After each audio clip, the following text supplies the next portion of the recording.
marka arrinkan Somaliland ay heshiis la gashay nimankan Yahuuda si ay aqoonsi u hesha runtii waa arrin murug aad u weyn muslimka meel kasta joogaanba u keentay waa musiibo inna lillahi wa inna ilayhi raaji'uun rasuulka sallallahu alayhi wasallam asagoo umuna Aisha radhiyallahu anha la fadhiya yaa faynuusku ka damay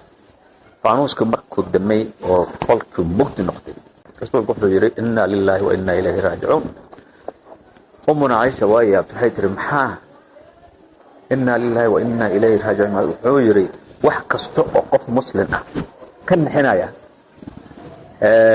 ama argagax ku ridaya waa musiibo marka anaga inna lillahi wa inna ilayhi raaji'uun baalena wixii ka dhacay waa musiibo dad muslim baanu nahay xilliga maanta la jooga waqtiga ugu xun oo tilaabo noocaas lagu dhaqaaqay way xayl nimanka Yahuuda waa niman hadda Palestiniin 7 sanadood bay fusuuq iyo dil iyo dhac ay ku hayaan ummadda Palestiin oo ilaa malyan qof ay ka laayeen labada sano soo dhaafnayna waa aragtay adduunka oo dhan baa waxa ka taagan argagax ka taagan waxa lagu hayaa dilka lagu hayo ummaddaas masaakiintaas dumarka iyo caruurta maalin walba la laynaya marka waa dawlad adduunka oo dhan ka raahistay Yahuudi gaalaha ka raahistay gaaladii baan ka raahistay Mareykanka iyo meel kasta joogaan waa ninka hadda Netanyahu ay nimankan ay dabalgayaan waa nin maxkamadaha adduunka oo dhan ay ku tilmaameen inuu yahay maaragtay war criminal marka waa arrin runtii aad u foolxun ay marka walaalaheen ay ku dhaqaaqeen waxa kaloo aan arrintaas ku darsanaya anagu hadii aan sameeynahay anagu horta aqoonsi wax ma ah laakiin heshiiskan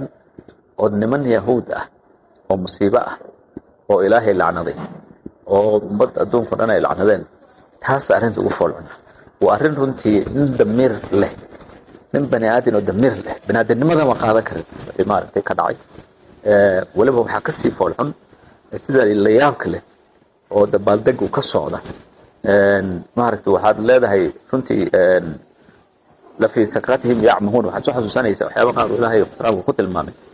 dad maaragtay sarqaan ahaan baa dabaaldeg uu ka socda Ilaahay ku tilmaamay fi sakratihim ya'mahuun marka Ilaahay arrimahan waa nooga digay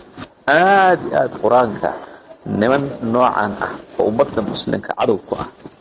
يا أيها الذين آمنوا لا تتخذوا عدوي وعدوكم أولياء وقتل من عدو دين عدو دين إنه يهي عدو إلهي إنه يهي الذين يتخذون الكافرين أولياء من دون المؤمنين أيبتغون عندهم العزة فإن العزة لله جميعا بالله والمشرف بركضوا لسان بيرجال وهلها كده جنينا وهلها كده جنينا بيرجال ما عزة يشرف بركضوا لسان عزة يشرف دم إلهي وحيد أنا جالس marka ninka maanta doonaya dawladnimo iyo sharaf iyo ciisad iyo aqoonsi xogay la ilaahay agtiisa helay niman mujrim ah oo daalim ah oo kufri ah oo ilaahay maaragtay dagaal ku leeyahay kama helayso ciis iyo sharaf marka runtii arrin aad u foolxun way ilaahay hadana wuxuu yiri yaa ayyuhalladhina aamanu la tattakhidul kaafirina awliyaa aturiduna an taj'alu alaykum lillahi أتريدون أن تجعلوا عليكم لله سلطانا مبينا والمحاضرة بتاعهم بير لما كان ويلها كده جنا محاضرة بتاعهم بريتو إنا مرقاتين كهل evidence عد on بريتو قيامين كوكعية يعني ذو كل دون ضعفا لما كان قصد واننا مركبت لما كان من الله قد لي وحي لي وان من إلهي اللي تجاز ومد مسلم كباطين هاي ملك استن لما نصود ويسن كرما حلاليه هي أو حان ربنا وانا نجه شيء ونمارتي أبراهام هكورس